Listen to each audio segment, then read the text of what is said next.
So today we are going to start with Unit 3, Barriers to Effective Reading and Developing Reading Fluency, course code 6469. So this unit is basically about, first of all, that what are the barriers or challenges or hindrances that can affect the reading of any person or learner, that can hinder the effective reading, not just reading but effective reading. Effective reading, like effective listening, is basically reading where you interpret what you are reading, where you understand what you are reading at all levels, what is written there, what it means, what are the implied meanings, what are the intended meanings of the writer, the historical context, the psychological context, the and all other contexts that are present in that written material.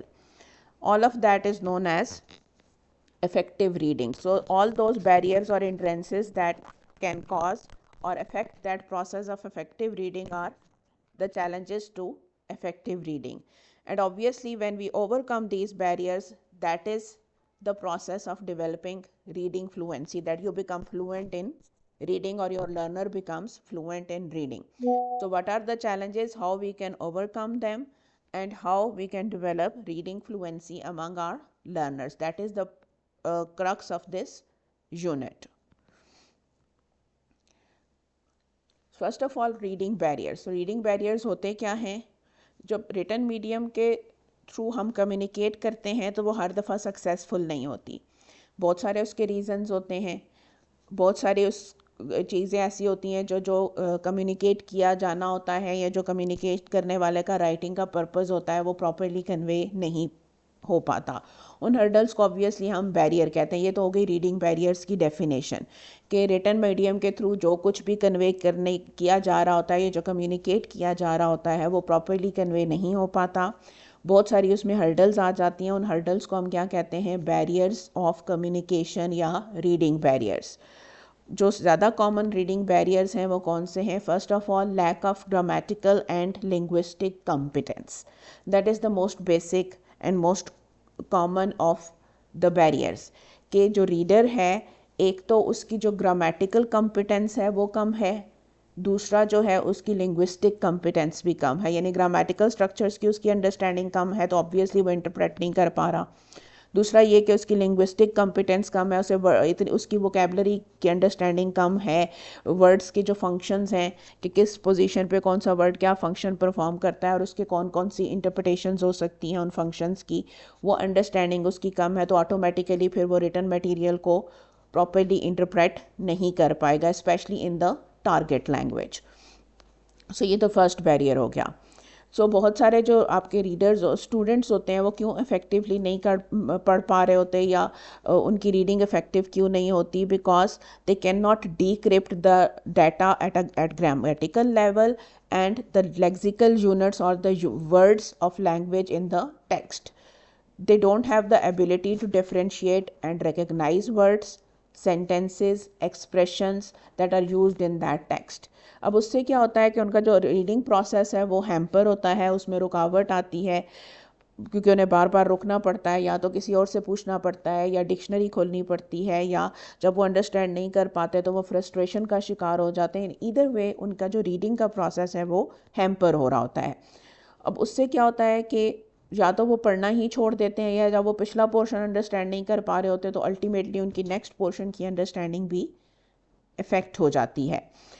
Next is lack of motivation. If the student is reading something और for information and knowledge, तो उसके लिए आपको क्या चाहिए होता है? एक तो मोटिवेशन चाहिए होती है, यानी आपका उसमें इंटरेस्ट हो, आप मोटिवेटेड हो कि मैंने पढ़ना है ये इन्फॉर्मेशन और ये नॉलेज लेनी है.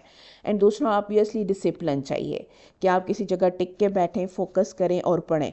Usually we have learners who are young people usually lack that sort of discipline and concentration, so that can also be a problem in effective reading. So ज़्यादातर लोगों को ये लगता है कि रीडिंग बोरिंग है, टाइम कंज्यूमिंग टास्क है. तो जब आप प्री कंसीव्ड इस तरह की नोशंस के साथ एक टास्क स्टार्ट करते हैं तो आप ऑलरेडी आपकी मोटिवेशन लेवल लो होता है, तो वो भी आपका जो है रीडिंग का एक बैरियर बन जाता है, that you don't have the interest और motivation. The next one is concentration, कि आप कंसंट्रेट ही नहीं कर पा रहे। आप बहुत सारे लोगों की नर्वस हैबिट्स होती हैं, वो थोड़ी देर के बाद उनकी जो अटेंशन है वो हट जाती है जो काम वो कर रहे होते हैं, स्पेशली रीडिंग। वो उठ के like they want to go for water, they want to go for they start looking at their phone, or they would start watching TV, or they would start talking to someone, even pencil ही उठा के shop करना शुरू कर देंगे। तो ये क्या होती हैं, वो हर्डल्स हैं जो आपको रिटन मटेरियल पे कंसंट्रेट ही नहीं करने दे रही, यानी जो पेजेस हैं उनके ऊपर आपके लर्नर को कंसंट्रेट ही नहीं करने दे रही। तो ऑब्वियसली उसकी जो इफ़ेक्टिव रीडिंग है वो हैम्पर हो जाएगी। और ये क्या है, बेसिकली साइकोलिंग्विस्टिक एस्पेक्ट में आते हैं कि आप जब रीडिंग कर रहे होते हैं तो वो लिंग्विस्टिक प्रोसेस नहीं है, सिर्फ साइकोलॉजिकल प्रोसेस भी है। और अगर आप उस पर अटेंशन नहीं देंगे तो ज़ाहिरी बात है psychological aspect of reading effect हो जाएगा। देन लाइट और वेंटिलेशन, यानी जो प्रॉपर सेटिंग है उसका होना भी ज़रूरी है। अगर लाइट कम है, जिस जगह पे जो आपका जो लर्नर है वो बैठ के रीडिंग कर रहा है, let's suppose there is a classroom and in that classroom ventilation proper नहीं है, it's summer time and electricity नहीं है, फ़ैन नहीं चल रहे, या क्लासरूम में बच्चे ज़्यादा हैं, प्रॉपर वेंटिलेशन नहीं है, there is a feeling of suffocation, या इन विंटर्स प्रॉपर हीटिंग नहीं है और बहुत ज़्यादा कोल्ड फील कर रहे हैं बच्चे जो आपके लर्नर्स हैं, या प्रॉपर लाइटिंग नहीं है, फ्रंट पे लाइट है और बैक पे लाइट नहीं है, या बैक पे लाइट है फ्रंट पे लाइट नहीं है, तो जब आपको पेज प्रॉपरली नज़र ही नहीं आ रहा and you have to make an effort to decipher the words, तो you will feel tired early. तो उसकी वजह से भी आपकी जो प्रॉपर रीडिंग है वो इफ़ेक्ट होती है। तो ये जो फिज़िकल एस्पेक्ट्स ऑफ रीडिंग हैं, they can also effect reading and effective reading. Then size of the book, ये भी बहुत इम्पॉर्टेंट होता है कि जो लर्नर को जो बुक दी गई है उसका साइज़ क्या है। अगर ज़्यादा बुक का साइज़ ही ज़्यादा बड़ा हो तो पहले ही जो है वो एक डॉन्टिंग टास्क लगने लगता है। The learner feels scared, the learner feels कि oh how will I complete this task, this is such a huge और लार्ज बुक। तो people usually prefer to read small size text. तो अगर आपने बहुत बड़ी बुक दे दी हो अपने लर्नर्स को तो उनका भी जो मोटिवेशन लेवल है और वो जो उनकी जो एक विल टू रीड है वो डिक्रीज हो जाएगी। That will also hinder effective reading. फिर एक और एस्पेक्ट ये है कि आर्टिकुलेटिंग द वर्ड्स की हैबिट होती है बहुत सारे रीडर्स की, स्पेशली जो हमारा एजुकेशन सिस्टम है उसमें चूँकि रीड आउट लाउड की प्रैक्टिस बचपन में बहुत ज़्यादा कराई जाती है बच्चों को, तो एक हैबिट डेवलप हो जाती है that whatever they are reading specially for meanings, तो they articulate the words loudly और मरमर द वर्ड्स। अब होता क्या है कि उससे स्पीड रीडिंग इफेक्ट होती है, because our mind can function much faster than our tongue. So when we are reading silently, our speed is much faster as compared to when we are reading loudly. Secondly, if you are reading in a classroom or if there are 2-3 people in a room and they are reading simultaneously, then if everybody is murmuring or 1 or 2 people are reading loudly, then the other people's concentration will be affected. It will hinder their capacity to read and concentrate on their reading. So that can also become a barrier to other people's reading and your own speed reading. Then pointing while reading, that is another habit that some people have this habit of using finger or pen and they put it on the text while reading. ये जो movement है finger और object की from word to word, ये भी क्या करती है, ये जो रीडिंग की स्पीड है उसको डिक्रीज करती है, because again movement of the eye and movement of the brain, they are much faster than any other object, be it your finger, be it your hand, be it your pen. Your eyes, your brain, they move much faster than them, so that decreases the speed of reading. तो ज़ाहिरी बात है जो आपके पास available time है उसमें आप कम पढ़ पाएंगे। Ultimately that can also affect your motivation as well कि ओह मैंने तो इतनी देर में इतना कम पढ़ा है। देन नैरो आई स्पैन,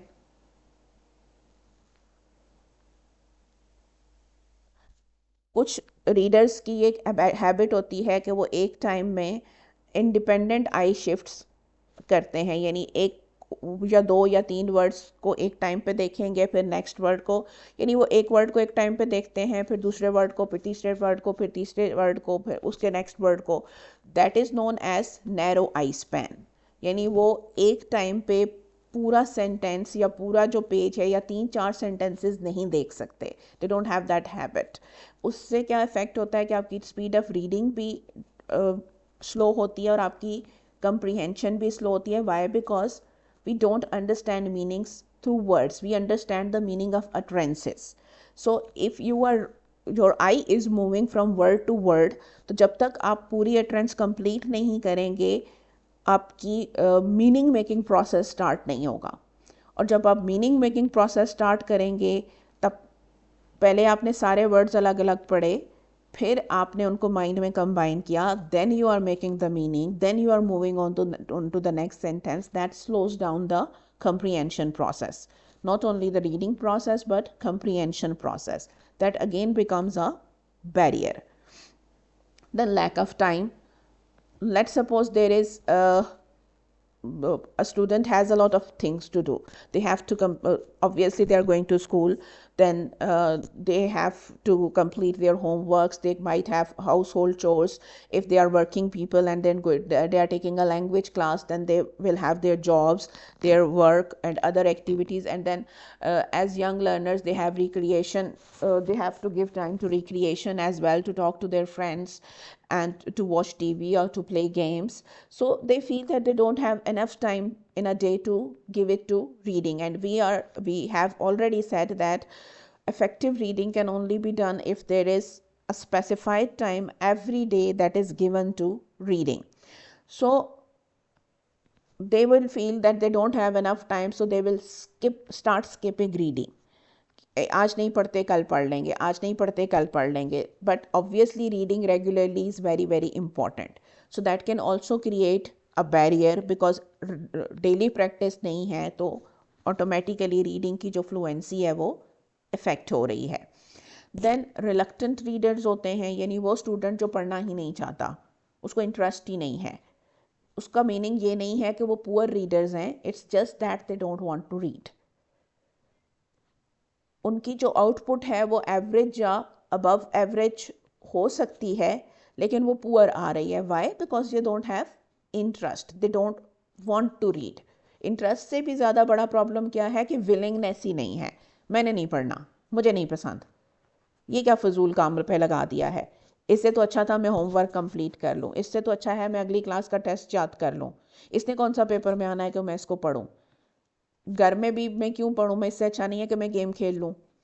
तो ये इस तरह का जो रीडर है उसके लिए भी रीडिंग पे कंसंट्रेट करना और इफेक्टिव रीडिंग करना डिफ़िकल्ट हो जाता है. फिर एक मैम उन बच्चों को कैसे मैम सॉरी, जी जी, तो उन बच्चों का कैसे इंटरेस्ट जो है वो हम डेवलप कर सकते हैं ये हमारा जो है ना चैप्टर का रीडिंग में? नेक्स्ट फेज़ है, जो जो हमने नेक्स्ट टॉपिक करना है ना, reading fluency, how to develop reading fluency. उसमें फिर हम वन बाय वन ये देखेंगे कि इन बैरियर्स को हमने ओवरकम कैसे करना है. First we are going through okay barriers, ma'am. then we will discuss how we can overcome each barrier one by one. और ये भी ज़रूरी नहीं है कि एक स्टूडेंट में या एक लर्नर में एक बैरियर हो. There can be multiple barriers in one learner. ये भी हो सकता है. और ये भी हो सकता है कि आपके एक लर्नर में 2 या 3 बैरियर्स हों, दूसरे लर्नर में उनमें से कोई एक बैरियर और बाकी 2 बैरियर्स डिफरेंट हों. That makes the task of the teacher even more difficult. क्योंकि हम यूजली क्या करते हैं कि हम डिफ़िकल्टीज़ के हवाले से स्टूडेंट्स के ग्रुप्स बनाते हैं ना, और फिर ग्रुप्स में उनकी डिफ़िकल्टीज़ को टारगेट करते हैं. लेकिन अगर एक लर्नर का एक बैरियर तो 2 स्टूडेंट्स के साथ कॉमन है, लेकिन दूसरा बैरियर दूसरे 2 स्टूडेंट्स के साथ कॉमन है, तो अगेन उनको ओवरकम करने के लिए जो हम स्ट्रैटेजीज डेवलप करते हैं उनको इम्प्लीमेंट करने में डिफ़िकल्टी होती है, specially we have larger classes. So we will have a look at that कि उसको हमने कैसे करना है. Then comes the poor comprehension के मेन रीजंस क्या हैं पुअर कम्प्रीहेंशन के. इससे पहले तो हम वो बैरियर्स देख रहे थे ना कि जो रीडिंग को ही स्लो कर रहे थे, रीडिंग प्रोसेस को. अब हम ये देख रहे हैं कि कम्प्रीहेंशन नहीं हो पा रही, यानी पढ़ तो रहा है लेकिन उसको समझ नहीं आ रहा. अब समझ नहीं आने के रीजंस क्या होते हैं? पहला रीज़न तो ये है कि सेंटेंस अंडरस्टैंड नहीं हो रहा, उसकी एबिलिटी नहीं है सेंटेंस को अंडरस्टैंड करने की, ग्रामेटिकल स्ट्रक्चर्स की नॉलेज नहीं है, वोकेबलरी की नॉलेज नहीं है, एक्सप्रेशंस की नॉलेज नहीं है, because languages have idiomatic expressions, phrasal verbs and other such expressions where words are saying something but are meaning something else. So इस तरह के फैक्टर्स की भी कंप्रीहेंशन को अफेक्ट कर रहे हैं. Inability to understand how sentences relate to one another.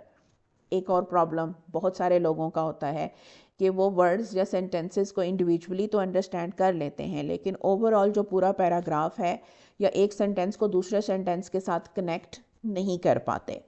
Inability to understand how the information fits together in a meaningful way, यानी ऑर्गेनाइजेशन जो है पूरी सेंटेंस की 3, 4, 5 पैराग्राफ्स की, वो क्या है, एक आइडिया दूसरे आइडिया के साथ कैसे कनेक्टेड है, उनकी एक दूसरे के साथ फिटिंग क्या है, लॉजिक क्या है इनके एक दूसरे के साथ कनेक्टेड होने की. Then the generic problem, interest नहीं है या कंसंट्रेशन नहीं है और आप कंप्रीहेंड नहीं कर पा रहे. अब कंप्रीहेंशन के लिए टेक्निक्स कौन सी अप्लाई की जाती हैं? एक तो ऑब्वियसली जो हमने रीडिंग स्ट्रैटेजीज पढ़ी थी, स्किमिंग एंड स्कैनिंग, कि पहले हम स्किमिंग करवाते हैं लर्नर से कि आपने मेन आइडिया ढूंढना है कि इस टॉपिक, ये जो पैराग्राफ है ये मेनली किस चीज़ के बारे में, ओवरऑल किस टॉपिक के बारे में है, तो आप स्किमिंग करें, यानी सिर्फ मेन आइडिया ढूंढें इसका. अब वो पढ़ तो रहे हैं लेकिन उनका फोकस किस पे है, सिर्फ ये जानने में कि ये पूरे का पूरा पैराग्राफ एक्चुअली है किस चीज़ के बारे में. अब वो कॉन्शियसली अनकॉन्शियसली ये सीखेंगे कि सेंटेंसेस के आपस में कनेक्शंस क्या हैं, how is the information connected with each other. Then when we are scanning, there we are looking for particular information, किसी भी छोटी छोटी बारीक इंफॉर्मेशन के लिए. अगेन अब वो क्या सीख रहा है, हर सेंटेंस का इंडिविजुअल मीनिंग, कि एक जो पीस ऑफ इंफॉर्मेशन है, एक वर्ड का, एक सेंटेंस का क्या मीनिंग है. फिर नॉन वर्बल सिग्नल्स हम स्टूडेंट्स को ढूंढने के लिए लगाते हैं कि ये जो बुक है इसके अंदर ये जो पिक्चर्स हैं इनके थ्रू गेस करें कि ये स्टोरी क्या हो सकती है, ये बुक्स के नीचे जो कैप्शंस हैं इनसे गेस करें कि ये कंटेंट क्या हो सकता है, हेडिंग्स के थ्रू गेस करें कि ये पैराग्राफ किस चीज़ के बारे में होगा, ये जो इंडेक्स दिया हुआ है बुक के स्टार्ट में, इससे गेस करें कि ये स्टोरी या ये जो बुक है इसका कंटेंट क्या होगा. That improves their ability to understand, क्योंकि ब्रेन के वो फंक्शंस इन्वोक होना शुरू हो जाते हैं. सारी बात हैबिट फॉर्मेशन की होती है और दिमाग को आदत डालने की होती है कि वो इन लाइंस पे सोचना शुरू करे. Then structure of the text, उस पर हम स्टूडेंट्स को फोकस कराते हैं क्योंकि प्रेजेंट इंडेफिनिट टेंस यूज़ हो रहा है इस टेक्स्ट में, तो उस किस वजह से यूज़ हो रहा है, अगर राइटर ने सिमिलीज और मेटाफर्स यूज़ की हैं तो किस पर्पस के लिए यूज़ की हैं, why, the why of it, यानी structure of the text and why that particular text structure is used. फिर structure of paragraphs and again why that particular structure is used. इससे जो है वो जब हम ये चीज़ें लर्नर्स को क्लैरिफाई करते हैं, उनको क्लास में सिखाते हैं, तो दैट इम्प्रूव्स देयर कंप्रीहेंशन. फिर जब वो इंडिपेंडेंट रीडिंग करते हैं तो यही टेक्निक्स जब वो उस पर अप्लाई करते हैं तो उनकी कंप्रीहेंशन ऑटोमेटिकली इम्प्रूव हो जाती है. जब कंप्रीहेंशन इम्प्रूव होती है तो उनका कॉन्फिडेंस भी इम्प्रूव होता है और इंटरेस्ट भी इम्प्रूव हो जाता है. देन पंक्चुएशन भी बहुत इंपॉर्टेंट है कि उन्हें आती हूँ. पंक्चुएशंस भी मीनिंग मेकिंग में इम्पॉर्टेंट रोल प्ले करती हैं. फिर ऑथर्स व्यू पॉइंट को आइडेंटिफाई करने की ट्रेनिंग दी जाती है क्लासरूम्स के अंदर. Reader anticipation, determining the meaning of words, कि आप एंटिसिपेट करें कि जहाँ जैसे आप स्टूडेंट्स को एक पैराग्राफ देते हैं या कुछ लाइंस देते हैं एक स्टोरी की, फिर उनको गेस करने को कहते हैं कि आगे अब क्या होगा. That develops their ability to anticipate कि आगे क्या हो सकता है. उससे भी उनकी रीडिंग की जो स्पीड है वो एनहेंस हो जाती है और कंप्रीहेंशन एनहेंस हो जाती है. फिर अब जो क्लास में गाइडेड रीडिंग होती है उसके दौरान हम उन्हें एंड पे समराइजिंग की एक्टिविटीज़ करवाते हैं. अगेन उससे उनकी टेक्स्ट को अंडरस्टैंड करने की एबिलिटी एडवांस होती है, तो उसके बाद वो इंडिपेंडेंट रीडिंग में भी उन स्किल्स को अप्लाई करते हैं. मेजॉरिटी जो स्टूडेंट्स होते हैं उनके अंदर ये कैपेसिटी होती है कि वो फास्ट रीडिंग कर सकें। कुछ चंद एक स्टूडेंट्स होते हैं जो स्लो लर्नर्स होते हैं, जिनमें नेचुरल रीडिंग की कैपेसिटी कम होती है। अदरवाइज़ जो मेजॉरिटी जो लैंग्वेज लर्नर्स होते हैं, जो लैंग्वेज क्लासरूम के अंदर जो स्टूडेंट्स मौजूद होते हैं, उनके अंदर ये नेचुरल कैपेसिटी होती है that they can read at a faster space. जिस भी पेस पे वो पढ़ रहे होते हैं उससे ज़्यादा फास्ट होने की उनमें हमेशा कैपेसिटी होती है। बात सिर्फ इतनी सी होती है कि टीचर आइडेंटिफाई कर ले रियल कॉज के लर्नर किस वजह से स्लो रीडिंग कर रहा है, किस वजह से उसकी कंप्रीहेंशन वीक है। लेट्स सपोज कि आपके लर्नर का प्रॉब्लम जो है रिलक्टेंस है और आप उसको बाकी स्ट्रैटेजीज सिखा रहे हैं, तो ऑब्वियसली जब तक उसकी रिलक्टेंस दूर नहीं होगी तो टेक्निक्स सिखाने का कोई फ़ायदा नहीं है, क्योंकि वो अप्लाई करना ही नहीं चाह रहा। लेट्स सपोज कि आपको ये लग रहा है कि ये रिलक्टेंट है, लेकिन मेन उसका इशू ये है कि उसकी लैंग्वेज स्किल्स ही वीक हैं। तो आप जितना मर्ज़ी उसको मोटिवेट करें, जब तक उसकी लैंग्वेज स्किल्स इम्प्रूव नहीं होंगी, वो उसकी लर्निंग जो है, सॉरी, उसकी जो रीडिंग है वो भी इम्प्रूव नहीं करेगी। सो कॉज आइडेंटिफाई किए बगैर हम स्टूडेंट का प्रॉब्लम भी सॉल्व नहीं कर सकते और उसको फास्ट रीडर भी नहीं बना सकते। सो कौन कौन से कॉजेज हो सकते हैं हम ऑलरेडी देख चुके हैं, but we can have a look again. They are not physically engaged and intellectually stimulated when reading. Physically भी एंगेज नहीं है और इंटेलेक्चुअली यानी मेंटली वो जो कुछ भी रीडिंग मटेरियल उनके सामने है वो मोटिवेटेड फील नहीं कर रहे, उन्हें स्टिमुलेट नहीं कर रहा, उन्हें उसमें इंटरेस्ट फील नहीं हो रहा। They are still using outdated reading strategies. आपके स्टूडेंट्स वो रीडिंग स्ट्रैटेजीज़ यूज़ कर रहे हैं जो आउटडेटेड हैं, पुरानी हैं, जबकि अब बहुत ज़्यादा इफेक्टिव रीडिंग स्ट्रैटेजीज़ आ चुकी हैं। They are not familiar with proven efficient reading techniques.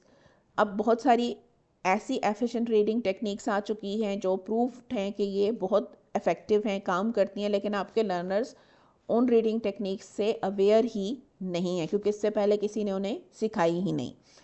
तो दो स्टेप्स हैं, दो स्टेजेस हैं उनकी रीडिंग एफिशिएंसी इम्प्रूव करने के। फर्स्ट क्या है कि आप उनकी बैड हैबिट्स ख़त्म करें। दूसरा क्या है कि वो नई टेक्निक्स प्रैक्टिस करनी शुरू करें, यानी जो नॉन एफिशिएंट हैबिट्स हैं या टेक्निक्स हैं उनको ख़त्म करें और जो न्यू और एफिशिएंट टेक्निक्स हैं उनको डेवलप करें। दो स्टेप्स। अब बैड रीडिंग हैबिट्स का एसेंस क्या होता है या कोर क्या होता है? पहला reason, mind is not prepared. Mind he prepared नहीं है रीडिंग के लिए। सेकंड क्या है? रिग्रेशन हो रही है, यानी एक ही इंफॉर्मेशन बार बार पढ़ने के लिए दी जा रही है, यानी रीडिंग मटेरियल चेंज नहीं हो रहा। तो ऑब्वियसली ग्रेजुअली इंटरेस्ट भी लूज़ हो रहा है और लर्नर कुछ नया सीख भी नहीं पा रहा, not in terms of reading techniques and not in terms of information.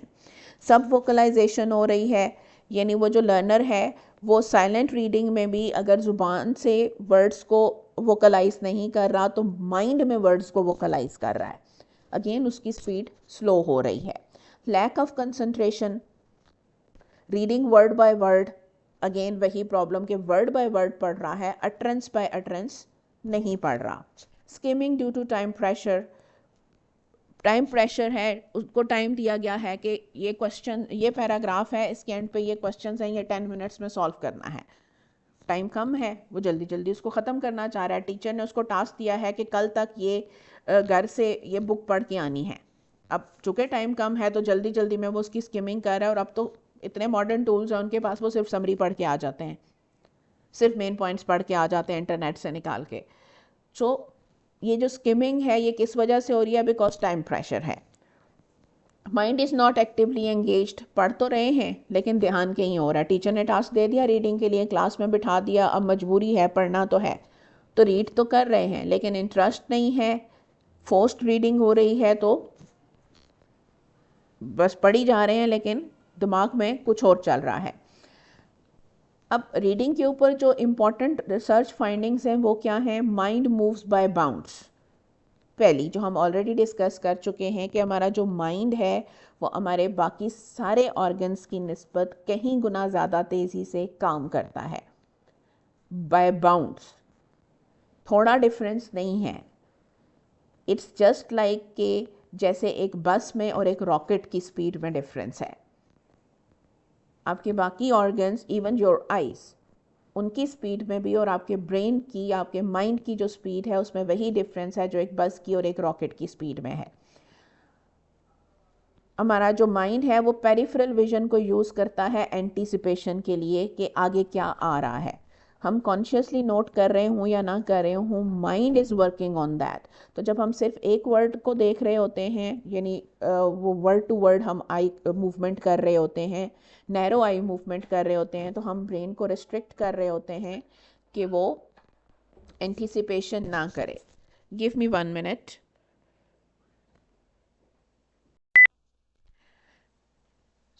जब हम वर्ड टू वर्ड उसको नैरो कर देंगे तो हम उसको वो अपॉर्चुनिटी ही प्रोवाइड नहीं कर रहे कि वो एंटीसिपेट करे, पहले से ही गेस कर ले कि आगे क्या आने वाला है। तो आधी इंटरप्रिटेशन वो पहले ही कर चुका होगा जब तक आप उस वर्ड्स, उस सेंटेंस तक पहुंचेंगे।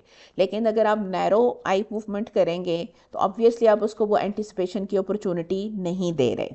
जब वो अपॉर्चुनिटी आप नहीं दे रहे तो आप उसको लिमिट कर रहे हैं। Let it do it's job. और ये जॉब वो कब करेगा? जब आप अपने लर्नर को रियलाइज कराएंगे कि you are not allowing your eyes to move in a wider range. जैसे हम वॉक भी कर रहे होते हैं, चल फिर रहे होते हैं, तो देख हम सामने रहे होते हैं, लेकिन हमारा जो पेरिफेरल विजन है उसकी हेल्प से हमारा ब्रेन कॉन्स्टेंटली अनकॉन्शियसली जज कर रहा होता है और हमें ऑब्जेक्ट से टकरे मारने से बचा लेता है। हालांकि हम कॉन्शियसली नहीं बच रहे होते, बट वो कॉन्स्टेंटली एंटिसिपेट करता है कि साइड्स पे कौन कौन सी चीज़ें हैं जिनसे हमने बचना है। वही चीज़ हर काम में हो रही है, वो रीडिंग में भी हो रही है। लेकिन अगर हम नैरो आई मूवमेंट रखेंगे या हमारा लर्नर नैरो आई मूवमेंट रखेगा तो हम उसको एंटिसिपेट करने की अपॉर्चुनिटी ही नहीं दे रहे। Faster than the eye can grasp 15 words at once. हमारा जो ब्रेन है वो एक टाइम पे 15 वर्ड्स को अंडरस्टैंड कर सकता है।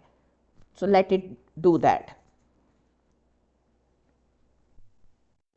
Reading faster improves understanding. जितना हम तेज तेज पढ़ते हैं उतनी ही हमारी अंडरस्टैंडिंग भी इम्प्रूव होती है, यानी अंडरस्टैंडिंग की स्पीड भी बढ़ती जाती है। मीनिंग माइट लाई अहेड। ये भी हो सकता है कि जिस सेंटेंस या जिस वर्ड का मीनिंग हम अंडरस्टैंड नहीं कर पा रहे वो आगे उसको डिफाइन किया गया हो उस टेक्स्ट में। कई दफ़ा होता है ना कि जो डिफ़िकल्ट वर्ड्स होते हैं उनको अगले सेंटेंस में डिफाइन कर दिया जाता है या आगे उस क्वेश्चन का आंसर मौजूद होता है टेक्स्ट के अंदर। लेकिन अगर हम वहीं पे स्टक हो जाएंगे और सोचना शुरू कर देंगे तो वो आंसर हमें कैसे मिलेगा? बट अगर हमारी पेरिफेरल आई मूवमेंट हो रही है तो ब्रेन एंटिसिपेट कर लेगा that the answer is ahead, तो वो ऑटोमेटिकली आप आगे चले जाएंगे and you will find that answer. And again, बजाय वहाँ रुकने के हमें अपने लर्नर्स को ये सिखाना पड़ता है कि आपने वहीं पे स्टक नहीं होना, आगे पढ़ते जाएं। You might find the answer ahead. Definition दी होगी, मीनिंग दिया होगा, कुछ ना कुछ क्लू आपको आगे मिल जाएगा। Reading is personal and contextual. Reading हमेशा पर्सनल होती है, हर इंसान अपनी अपनी रीडिंग करता है, कंबाइंड रीडिंग नहीं हो सकती। हर इंसान अपना अपना पढ़ के एक दूसरे को एक्सप्लेन ज़रूर कर सकता है, लेकिन when everybody is reading they are doing it at a personal level। और contextual होती है, यानी किसी ना किसी context में हो रही होती है, चाहे वो आपकी साइकोलॉजिकल कॉन्टेक्स्ट हो, हिस्टोरिकल हो, उस बुक के अंदर जो वर्ड्स हैं उनकी कॉन्टेक्स्ट में हो, but it is always contextual. Mind needs purpose and challenge. क्यों पढ़ रहे हैं, उसमें क्या डिफ़िकल्टी है, दोनों चीज़ें इंपॉर्टेंट हैं। अगर बिल्कुल ही सीधा और आसान होगा, माइंड चैलेंज्ड फील नहीं करेगा तो भी एफर्ट नहीं करेगा, इंटरेस्ट नहीं लेगा। और अगर उस आपके लर्नर को ये लग रहा है कि जो वो पढ़ रहा है उसको कोई फ़ायदा, कोई मकसद ही नहीं है, तो भी वो ज़्यादा देर तक उस एक्टिविटी को परफॉर्म नहीं कर पाएगा। So we have to provide our learners a purpose and a challenge both. But obviously वो चैलेंज उनके लेवल के हिसाब से होगा। If you give them a challenge beyond their level तो फिर वो पर्पस जो है वो डिस्ट्रॉय हो जाएगा।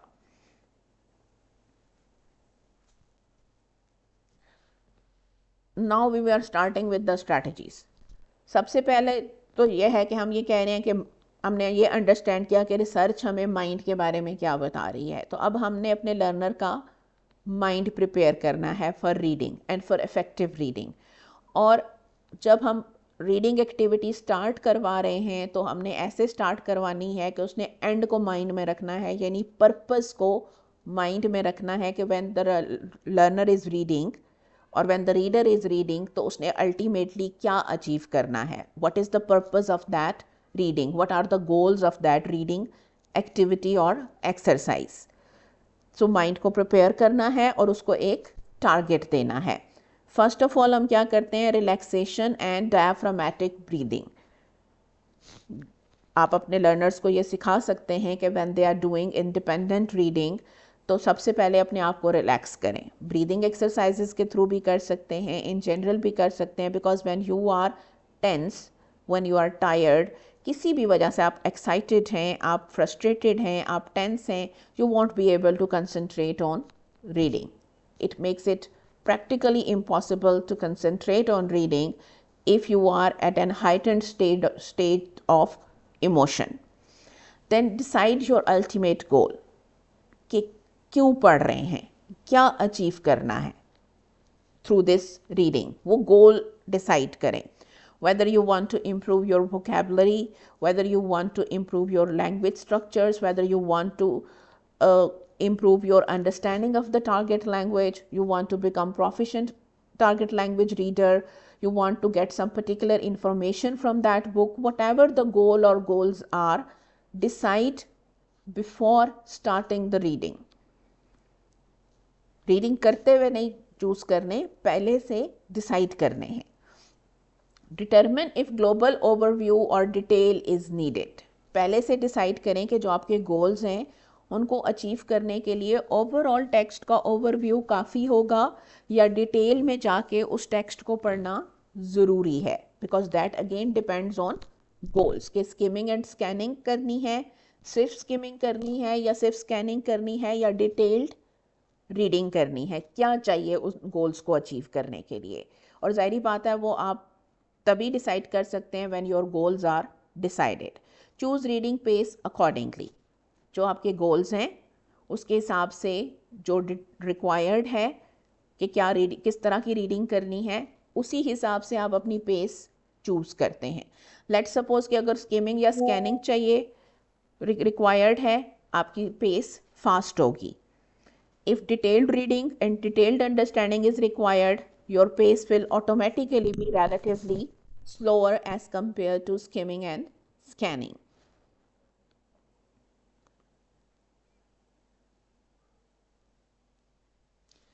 फिर एक अटैक स्ट्रैटेजी बनाएं। अटैक स्ट्रैटेजी का मतलब ये नहीं कि बेचारी बुक की पिटाई लगा दें, कि एक प्लान बनाएं कि आपने ये काम या ये जो रीडिंग है ये कैसे करनी है। सारी बात है ये चीज़ इनिशियल स्टेजेस पे टीचर प्रोवाइड करता है अपने लर्नर्स को, उनको एक प्रॉपर स्ट्रैटेजी देता है कि पहले उनको ये बताता है कि ये आपके गोल्स हैं, उसके लिए इस तरह की रीडिंग रिक्वायर्ड है और उसके लिए आप ये वाली स्ट्रैटेजीज अप्लाई करेंगे या ये स्ट्रैटेजी अप्लाई करेंगे। ग्रेजुअली जब लर्नर ज़्यादा इंडिपेंडेंट रीडिंग की तरफ आ जाता है तो फिर यही चीज़ें वो खुद करने लगता है। सो फर्स्ट ऑफ ऑल आपने डिटर्मिन किया कि आपका गोल क्या था, उसके लिए किस तरह की रीडिंग चाहिए, and then what the pace should be. अब वो जो पेस है उसके हिसाब से स्ट्रैटेजी बनेगी या पैटर्न्स डिसाइड होंगे। SQ5R की स्ट्रैटेजी यूज़ करनी है तो पहले आप प्रेफेस को रिव्यू करेंगे, बुक की इंडेक्स को देखेंगे, अपेंडिक्स को देखेंगे, समरी को देखेंगे, ताकि आपको ओवरऑल आइडिया हो जाए कि ये बुक या ये जो मटेरियल है ये इसके अंदर है क्या।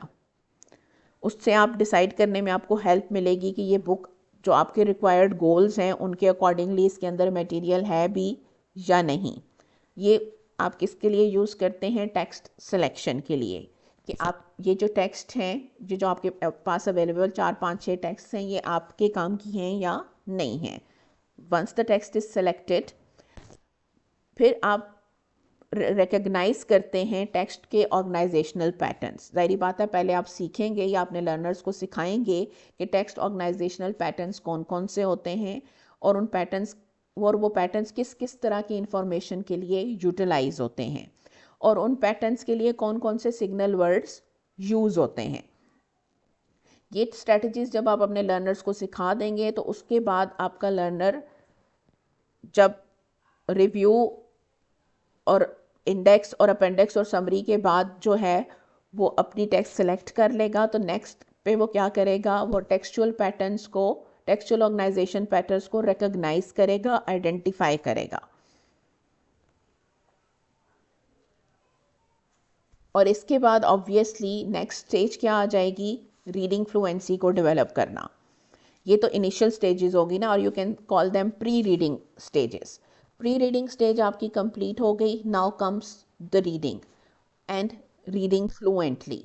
सो उसको हम क्या कहते हैं, रीडिंग फ्लुएंसी। रीडिंग फ्लुएंसी होती क्या है, ये एबिलिटी है to recognize words automatically while reading, कि आपको सोचना ना पड़े, रुकना ना पड़े, वर्ड्स के मीनिंग्स के लिए थिंक ना करना पड़े, आप देखते जाएं और मीनिंग्स आपका माइंड ऑटोमेटिकली जनरेट करता जाए जैसे आपकी फर्स्ट लैंग्वेज में होता है। That is reading fluency. Like if you are proficient in English language reading, तो जो ही आपके सामने कोई पेज आता है तो आप उसको पढ़ते जाते हैं और बगैर किसी कॉन्शियस एफर्ट के मीनिंग्स आपकी समझ में आते चले जाते हैं। आप उर्दू की कोई भी टेक्स्ट पढ़ते हैं तो आप एक एक वर्ड का अलग से मीनिंग डेसिफर नहीं कर रहे होते, ऑटोमेटिकली आपके ब्रेन में वो मीनिंग्स या वो अंडरस्टैंडिंग्स जनरेट होती चली जाती हैं। Why? Because you are fluent in reading Urdu और English. At a beginner level या एट एन इंटरमीडिएट लेवल, जाहिर बात है आपके लर्नर के पास वो फ्लुएंसी नहीं होती and you have to develop it. So what is the definition of reading fluency? The ability to recognize words automatically while reading, बगैर किसी कॉन्शियस एफर्ट के। It improves comprehension by freeing cognitive resources for understanding. आपकी जो cognitive resources हैं brain की, जो उसके thinking patterns हैं, वो फिर अंडरस्टैंडिंग पे फोकस करते हैं बजाय वर्ड्स के मीनिंग्स को डेसिफर करने में। Fluency also reduces time spent on reading assignments. जितने आप फ्लुएंट होते हैं उतना ही आपका रीडिंग असाइनमेंट्स पे टाइम भी कम लगता है। Then repeated reading strategy. कोई भी जो रीडिंग स्ट्रैटेजी है वो रिपीटेड होनी चाहिए। जो भी रीडिंग स्ट्रैटेजी आपके लर्नर ने डेवलप की है या आपने अपने लर्नर्स के साथ मिलके उन्हें डेवलप करवाई है, उसको जब तक वो बार बार रिपीट नहीं करेंगे, वो उनकी फ्लुएंसी डेवलप करने में उनकी हेल्प नहीं करेगी। कि अगर हर दूसरे दिन स्ट्रैटेजी चेंज हो रही होगी तो ऑब्वियसली वो प्रैक्टिस मेक्स परफेक्ट वाली बात नहीं आ पाएगी। और हमेशा रिपीटेड प्रैक्टिस के लिए हम शॉर्ट टेक्स्ट यूज़ करते हैं 120 to 150 वर्ड्स की। वो जो स्टूडेंट्स को हम टाइम देते हैं उनको रीडिंग के लिए, जैसे 1 मिनट रीड्स देते हैं, चेक वर्ड प्रोनाउंसिएशन, ग्राफ, उनकी वर्ड पर मिनट ग्राफ रीडिंग करवाते हैं उनसे, repeat 3 times and monitor progress हम करवाते हैं। ये वो एक्टिविटीज़ होती हैं जो बेसिकली किस पर्पस के लिए होती हैं, रीडिंग फ्लुएंसी डेवलप करने के लिए। कि शॉर्ट टेक्स्ट हम उन्हें देते हैं, फिर उनसे 1 मिनट रीड्स करवाते हैं, या फिर वर्ड प्रोनाउंसिएशंस कराते हैं, या फिर उन्हें एक टेक्स्ट देते हैं और काउंटर हम लेके बैठ जाते हैं कि 1 मिनट में उन्होंने 1 मिनट में उन्होंने कितने वर्ड्स जो हैं वो प्रोनाउंस किए, रीड किए हैं, वर्ड पर मिनट। सिमिलरली हम ये भी कर सकते हैं कि हम उन्हें जो है एक टेक्स्ट दें, एक दफ़ा वो रीड करें, दूसरी दफ़ा करें, तीसरी दफ़ा करें, और हम मॉनिटर करें कि फर्स्ट सेकंड थर्ड रीडिंग में स्पीड में और फ्लुएंसी में क्या प्रोग्रेस आई है। ये वो स्ट्रेटजीज़ हैं जो यूज़ किस लिए की जाती हैं, फ्लुएंसी डेवलप करने के लिए, ताकि स्टूडेंट की जो रीडिंग स्पीड है वो भी इम्प्रूव हो, और उसकी जो ऑब्वियसली जब स्पीड इम्प्रूव होगी तो उसके साथ ग्रेजुअली कंप्रीहेंशन भी इम्प्रूव होती चली जाएगी।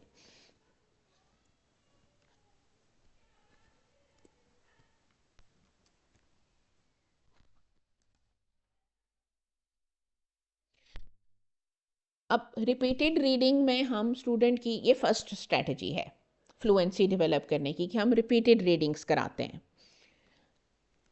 टेक्स्ट उसमें हम लिमिटेड रखते हैं। एक स्टूडेंट को हम, जैसे लेट सपोज के 4-5 लाइन्स हैं, हमने एक स्टूडेंट को दी कि इसको रीड करो, उसने रीड की, फिर दोबारा दिया रीड करने के लिए, फिर तीसरी दफ़ा दिया रीड करने के लिए। हम ने पर मिनट जो है वो नंबर ऑफ़ एरर्स रिकॉर्ड कर लिए, दूसरी रीडिंग में भी देखा, तीसरी रीडिंग में भी देखा, एंड देन वी सी के रिपीटेड रीडिंग्स में उसमें कितनी इम्प्रूवमेंट आई, और किसी भी रीडिंग में हमने उसको करेक्ट नहीं किया. We are just looking at his और हर ओन प्रोग्रेस.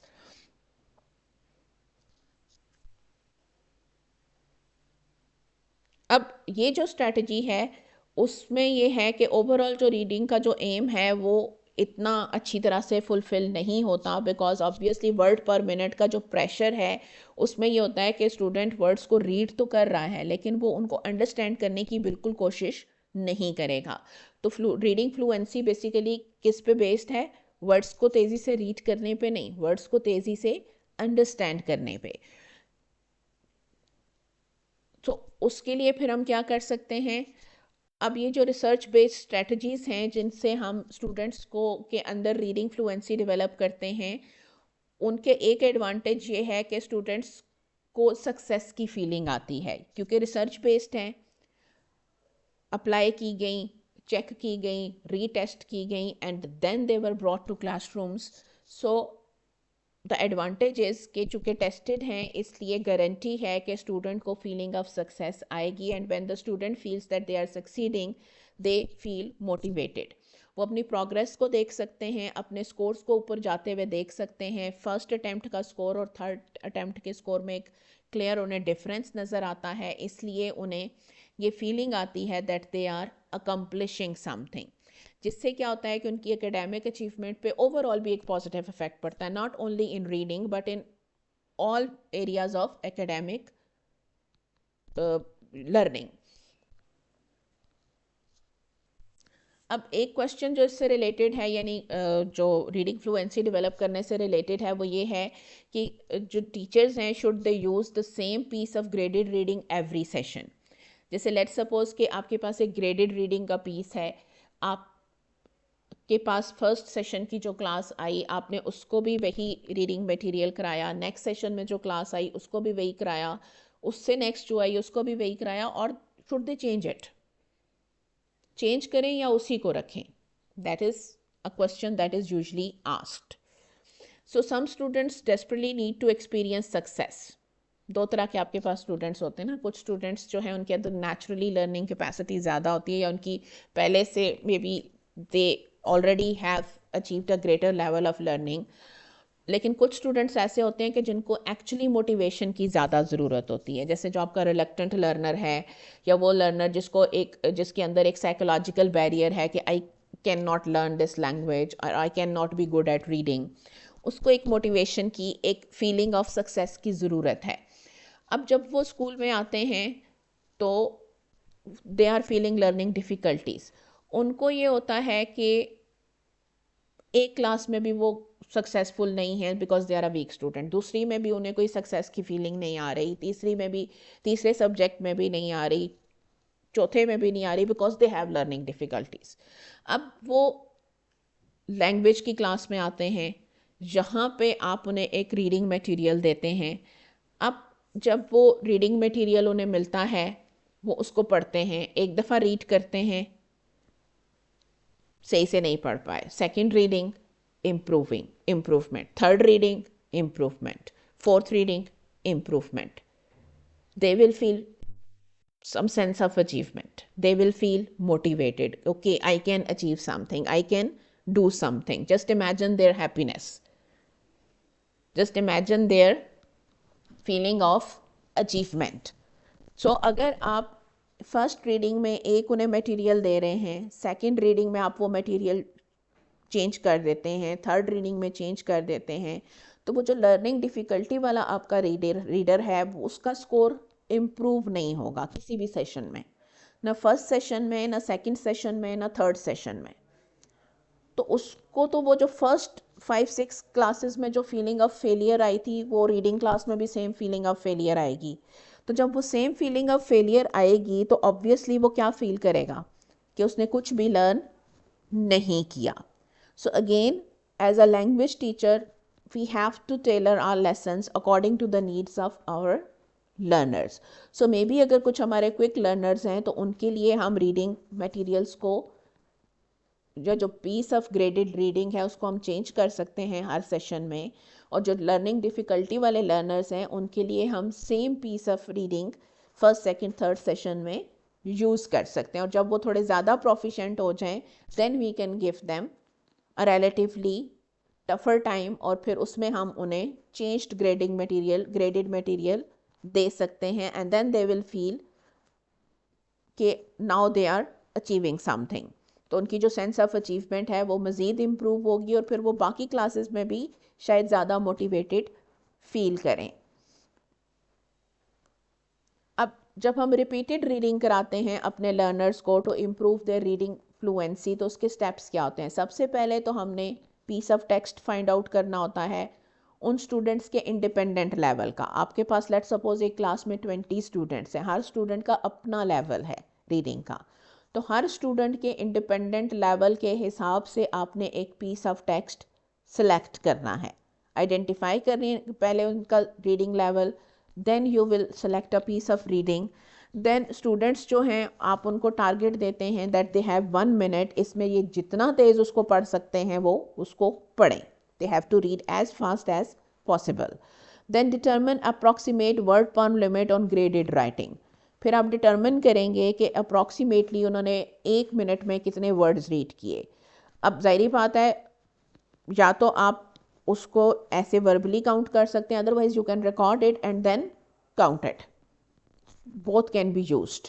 और अब तो इतने सारे टूल्स हैं कि आप रिकॉर्ड करें फिर उस टूल के अंदर उस वॉइस रिकॉर्डिंग को डालें, वो खुद ही आपको वर्ड्स पर मिनट निकाल के दे देता है।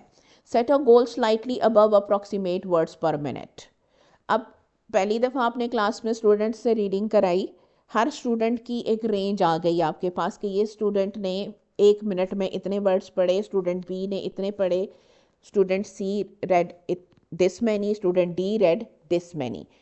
Set their goal slightly above their approximate range for every student. Let's suppose one student read 10 words, give them a target of 13-14 words.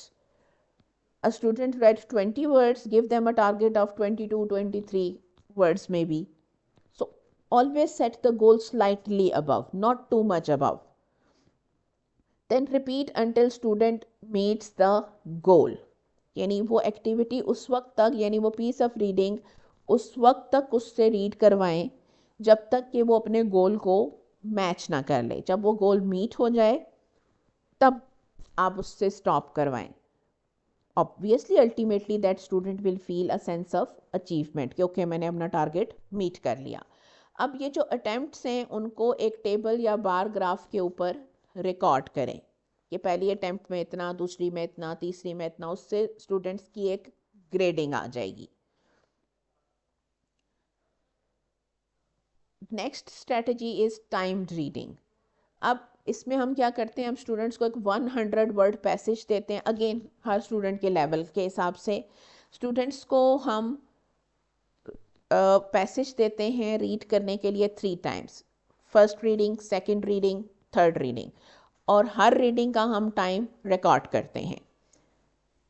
और फिर उस पैराग्राफ के साथ हम उनका टाइम जो है वो first attempt time, second attempt time, third attempt time record करते हैं, and then we see that how much difference और progress is made from first reading to third reading.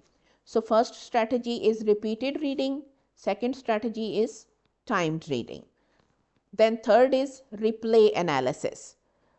Here what we do is that we find 100 or 120 words graded reading at again at their own level. Then students read out loud into a recorder, यानी उन्हें आप एक recorder देते हैं, वो उसमें loudly read करते हैं और वो रिकॉर्ड हो जाता है। फिर हम उनकी रिकॉर्डिंग को रिप्ले करते हैं और स्टूडेंट और टीचर मिल के एनालाइज करते हैं उनकी रीडिंग को कि कहाँ प्रोनाउंसिएशन ठीक है, कहाँ नहीं है, whatever the errors are there. Then mispronounce words को हम मार्क करते हैं, जैसे एक्स के साथ, टिक के साथ, प्लस के साथ, हर अटेम्प्ट के। फिर हम उन एरर्स को डॉक्यूमेंट करते हैं एक टेबल और ग्राफ के साथ, यानी फिर वो नेक्स्ट रीडिंग करता है, फिर रिकॉर्ड करते हैं, फिर एनालाइज करते हैं, फिर नेक्स्ट रीडिंग करता है, फिर रिकॉर्ड करते हैं, हम एनालाइज करते हैं, until and unless all the errors are corrected. That is the third strategy. Then reread to meet goal, यानी एक अगेन वो हम ऑलरेडी कर चुके हैं, अप्रॉक्सीमेट वर्ड पर मिनट हमने उनके स्कोर सेट किए, उससे ऊपर हमने गोल सेट किया और फिर इसके बाद उनको इंडिपेंडेंट लेवल टेक्स्ट उनसे यूज़ करवाई और फिर उनसे कहा कि हर जो नंबर ऑफ अटैम्प्ट है उसको रिकॉर्ड करें और जब तक वो वर्ड पर मिनट गोल तक ना पहुंच जाएं तब तक उसको रिपीट करते रहें और फिर उन अटैम्प्ट्स को हम यानी उनका जो प्रोग्रेस का ग्राफ है उसको हम रिकॉर्ड करते हैं ताकि वो मोटिवेटेड फील करें, दे वुड फील के that they are making some progress. फिर कोरल रीडिंग आ गई, यानी जिसमें पूरी क्लास मिलके एक कोरस की तरह रीडिंग करती है, that is also strategy. Students read a text in coarse.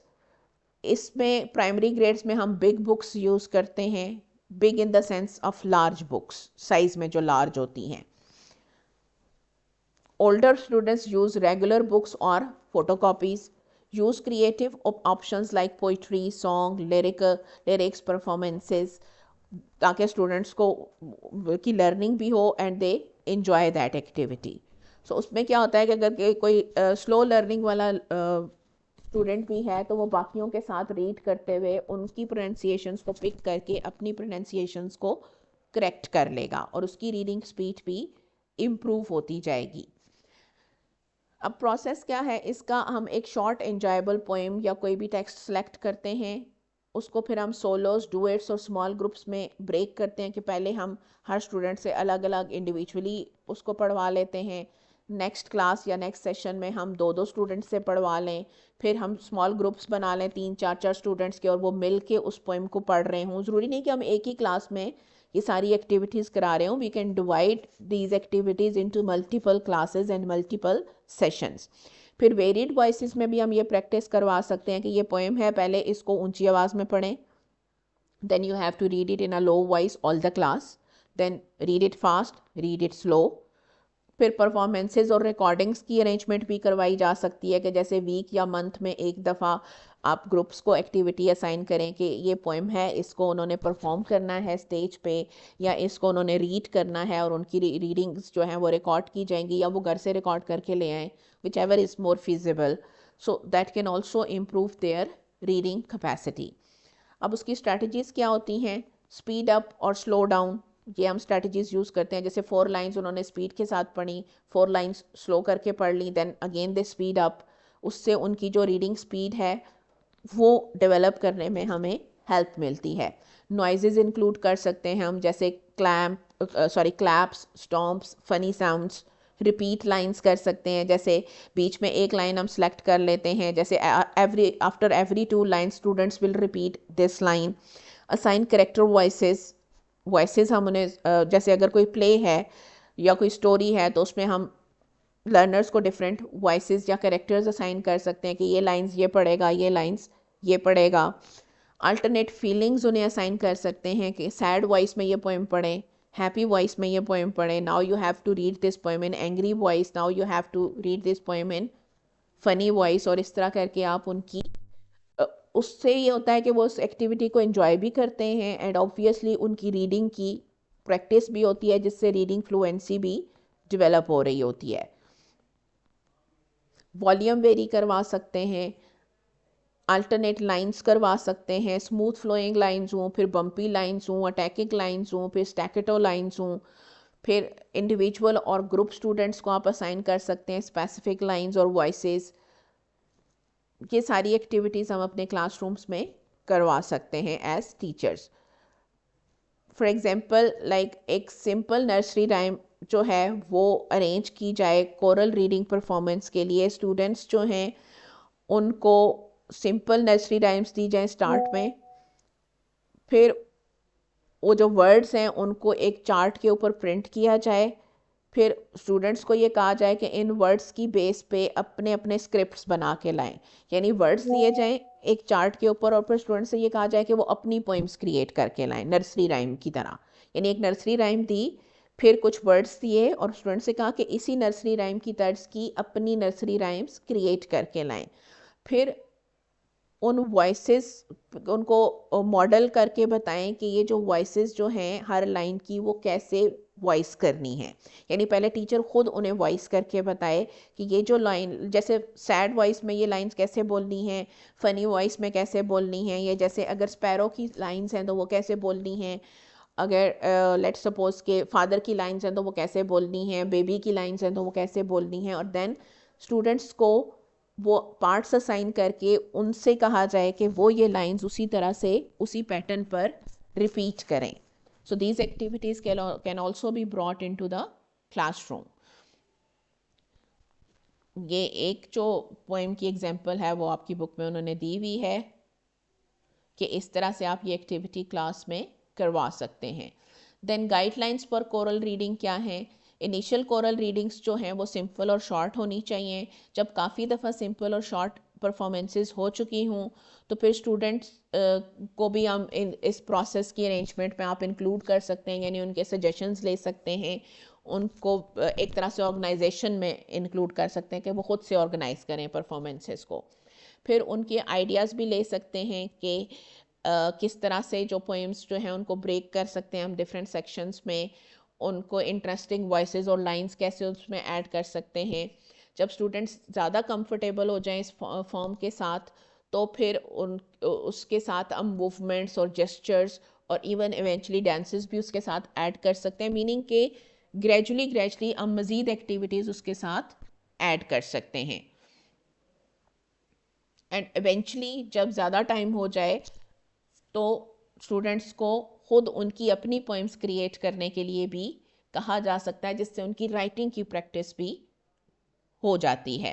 Then echo reading के टीचर रीड करता है line and then students are repeating it. Echo reading हम ऑलरेडी कर चुके हैं, so we are not going into it in detail. Then readers theatre या radio dramas हम कर सकते हैं कि क्लास में या हर सेशन में हम एक या दो दफ़ा ये एक्टिविटी कर सकते हैं कि स्टूडेंट्स एक फेमिलियर स्टोरी लें जो उन्होंने पहले से पढ़ी हुई है, फिर उसको पार्ट्स में डिवाइड करें, उसका एक स्क्रिप्ट बनाएं, खुद से स्क्रिप्ट बनाएं, जैसे एक ड्रामा का स्क्रिप्ट होता है, जैसे रेडियो ड्रामा होते हैं।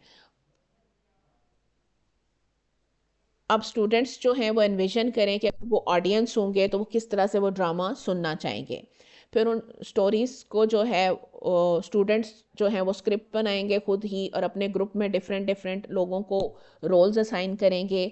फिर नरेटर और कैरेक्टर पार्ट्स डिसाइड करेंगे और फिर वो जो स्टूडेंट्स हैं वो पूरे का पूरा जो प्ले है, इवन कौन से स्टूडेंट्स जो हैं वो साउंड इफ़ेक्ट्स प्रोवाइड करेंगे वो भी वो खुद ही डिसाइड करें।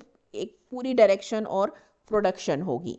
और फिर स्टूडेंट्स जो हैं वो जब वो अपना रेडियो ड्रामा प्रोड्यूस कर लेंगे उन फेमिलियर स्टोरीज से तो उनको टेप किया जाएगा, यानी ऑडियो टेप्स होंगी, because obviously these are radio dramas.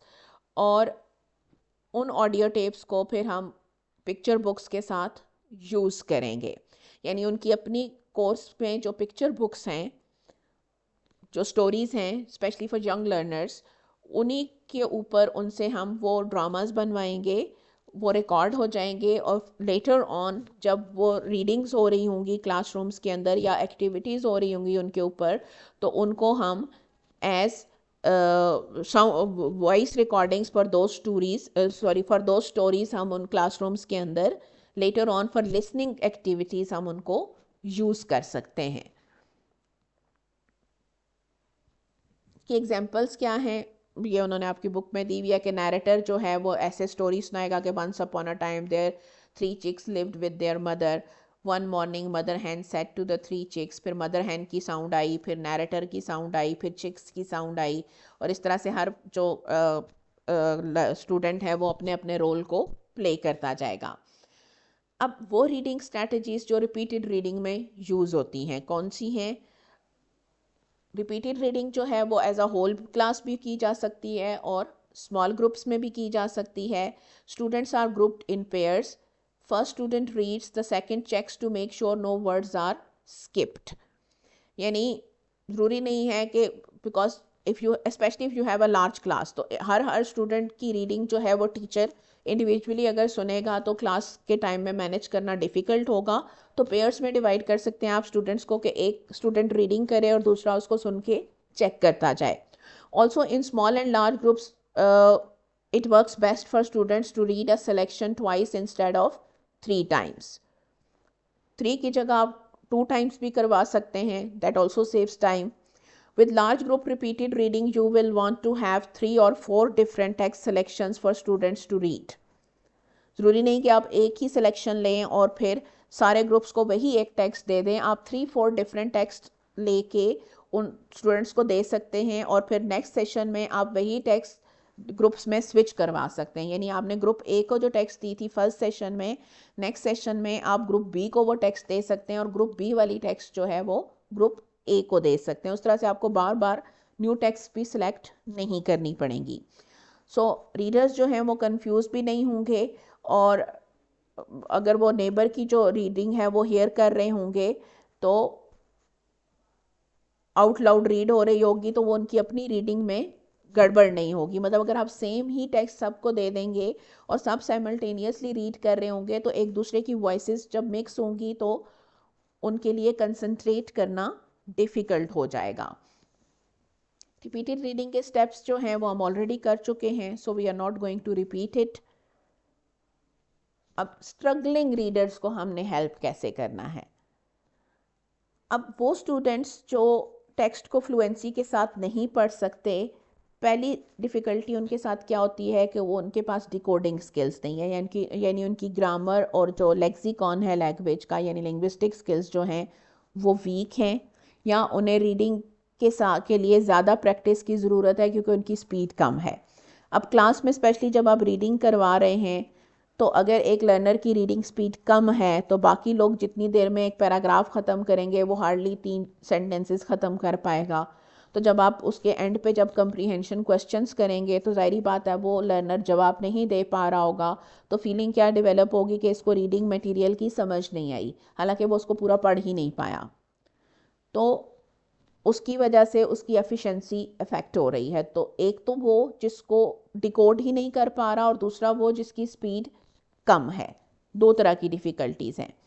अब फ्लुएंसी जो है वो मोटिवेशन के लिए भी इम्पॉर्टेंट है. अगर आप फ्लुएंट होंगे तो आप मोटिवेटेड फील करेंगे फॉर फर्दर रीडिंग. वो स्टूडेंट जिसको रीड करने में डिफ़िकल्टी होती है, स्लो रीडिंग है या अंडरस्टैंड करने में डिफ़िकल्टी हो रही है, ज़ाहिर है वो मोटिवेटेड फील नहीं करेगा. स्लो रीडिंग जो स्टूडेंट्स होते हैं वो यूजली बहुत फ्रस्ट्रेटेड होते हैं और वो अक्सर यही कहते हैं कि आई हेट रीडिंग.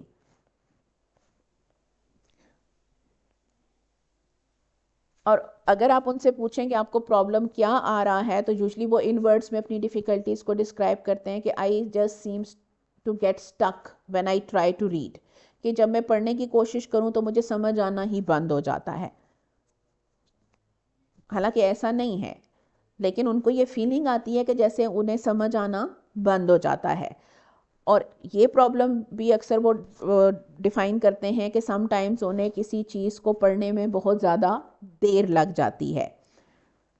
समटाइम्स वो ये कहते हैं कि बुक को पढ़ने में उन्हें ऐसे लगता है कि उनकी बहुत ज़्यादा एनर्जी लग रही है, बिकॉज ऑब्वियसली जब आपकी लिंग्विस्टिक स्किल्स या ग्रामेटिकल स्किल्स वीक होती हैं तो ब्रेन को ज़्यादा एफर्ट करनी पड़ रही है, then obviously you feel tired out.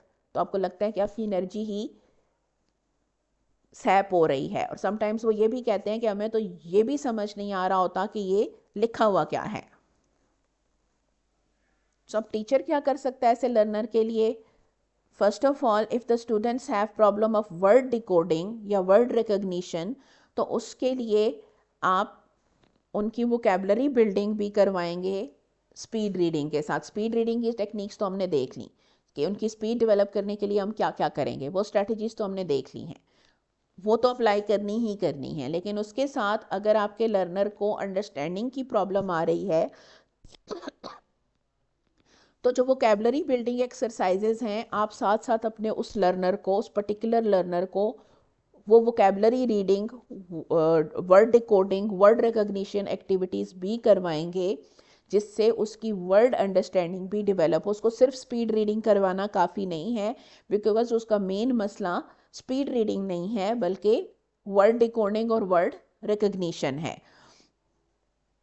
फिर स्टूडेंट्स को हम इंडिपेंडेंट लेवल टेक्स्ट भी देंगे ताकि वो उस टेक्स्ट को बार बार प्रैक्टिस कर सकें, यानी उनके अपने लेवल की नहीं, इंडिपेंडेंट लेवल टेक्स्ट जो उनकी डिफ़िकल्टी से लेवल से थोड़ी सी ज़्यादा हो. जब वो उसको बार बार प्रैक्टिस करेंगे उसी सेम टेक्स्ट को तो उनकी अंडरस्टैंडिंग उसकी ग्रेजुअली खुद ब खुद एनहेंस भी होगी, और वो जो उनकी वर्ड डिकोडिंग और रिकग्निशन की डिफ़िकल्टी है वो भी ग्रेजुअली रिड्यूस होगी, बिकॉज उस टेक्स्ट की वजह से वो न्यू वर्ड्स और न्यू स्ट्रक्चर्स को सीखेंगे। बट ऑब्वियसली वो जो आप इंडिपेंडेंट लेवल टेक्स्ट देंगे, एक तो ये कि वो बहुत एक्स्ट्रॉर्डनरीली डिफ़िकल्ट नहीं होनी चाहिए, और दूसरा बहुत लेंथी भी नहीं होनी चाहिए, शॉर्ट टेक्स्ट और थोड़ी सी डिफ़िकल्ट, ताकि वो उसकी नॉलेज में ग्रेजुअली थोड़ा थोड़ा इजाफा होता चला जाए।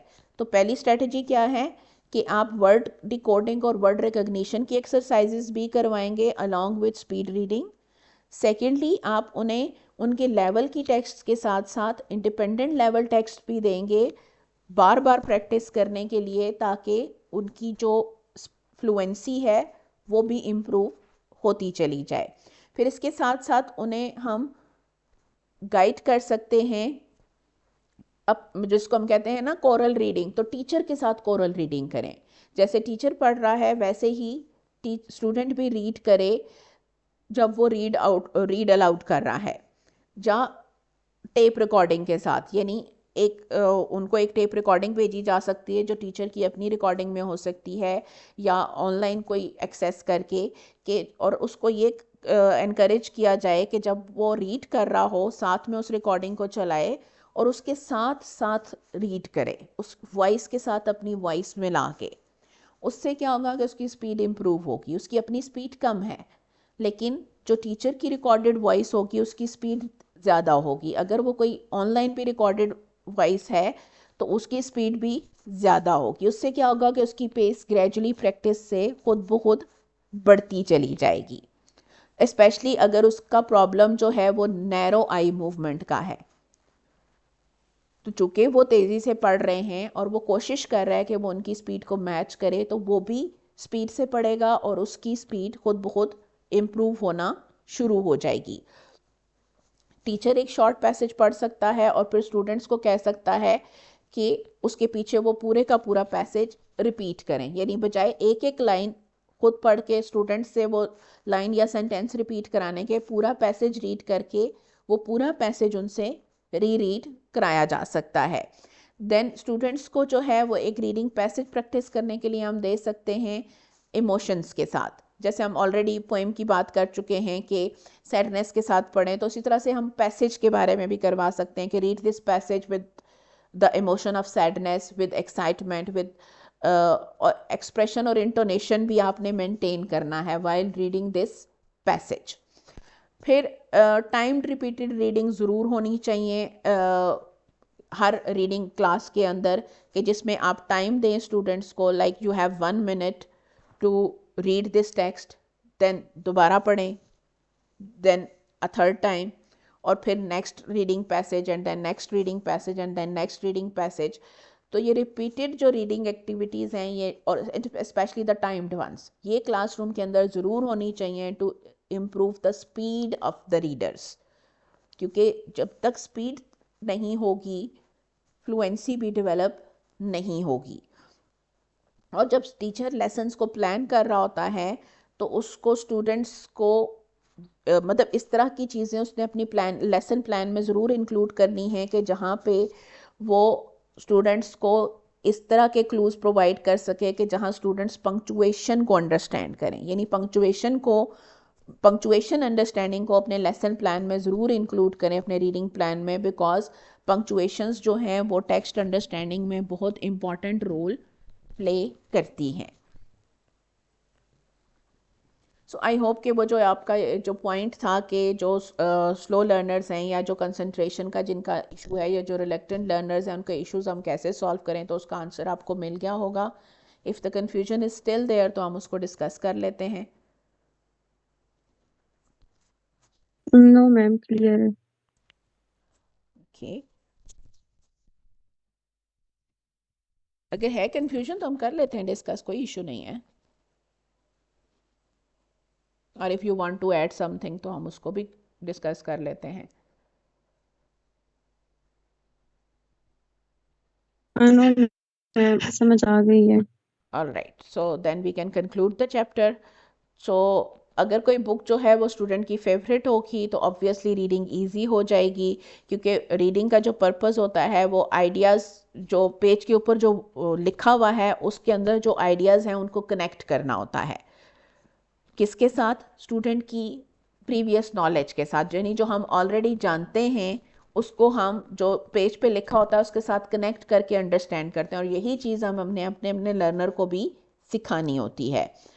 So reading obviously academic task है और बहुत इंपॉर्टेंट एकेडमिक टास्क है, न सिर्फ लैंग्वेज टीचिंग में बल्कि ओवरऑल पूरी की पूरी लर्निंग या एकेडमिक एटमॉस्फेयर में reading is the most important thing.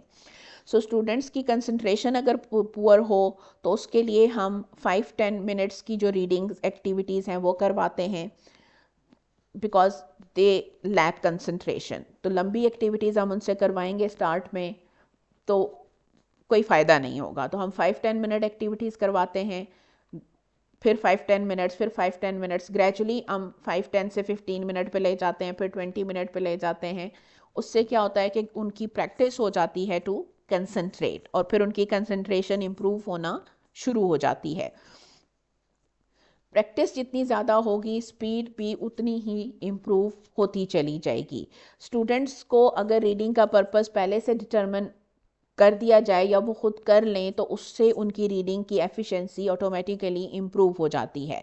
Faster reading के लिए जो टेक्निक्स हैं वो सबसे इफ़ेक्टिव जो टेक्निक है वो है रीडिंग वर्ड्स इन ग्रुप्स है, यानी बजाय इंडिविजुअल वर्ड्स को रीड करने के आप वर्ड्स को ग्रुप्स में यानी अट्रेंसेस या सेंटेंसेस में पढ़ें।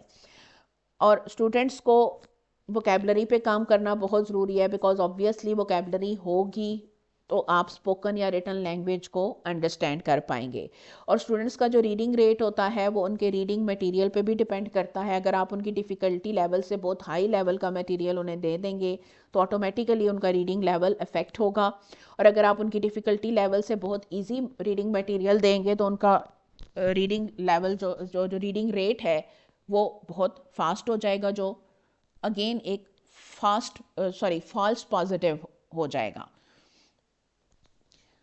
सो मेन रीजंस जो हैं पुअर रीडिंग कम्प्रीहेंशन के वो inability to understand a word, inability to understand a sentence, inability to understand how sentences relate to one another, inability to understand how the information fits together in a meaningful way, lack of interest or determining the meaning of words. It is necessary to create fluency of reading among students. It is a bridge between words recognition and comprehension. When fluent readers read silently, they recognize words automatically. They group words quickly to help them to understand what they read. Students must be able to read fluently whether they are reading silently or aloud. While reading aloud, fluent readers read in phrases and add intonation properly. Their reading is smooth with proper expression. It is fact that many students have to face problem for fluent reading in or outside the class. These problems can be solved by the teacher if identified at early stages. It is very difficult to make fluent readers in case of older students. It is better to prevent the slow reading problems till grade 3. Now these are the questions. What do you mean by reading barriers? Explain in your own words. You have to write or the barriers in this question. What are some common reading barriers? What are the bad reading habits? पहले आपने barriers लिखने हैं और इसके बाद bad reading habits लिखनी है। How can these be overcome? Basically ये एक ही question होना चाहिए जो उन्होंने दो बना दिए हैं। What are different techniques of good comprehension? Are children in your school or district tested in kindergarten for phonological awareness? ये आपके चैप्टर में मौजूद नहीं है इसका answer, so you will have to get it from internet or some other book. How explicitly is decoding taught in your school or district? Again, you have to write your own answer for this. What emphasis does your school or district place on phonic instruction?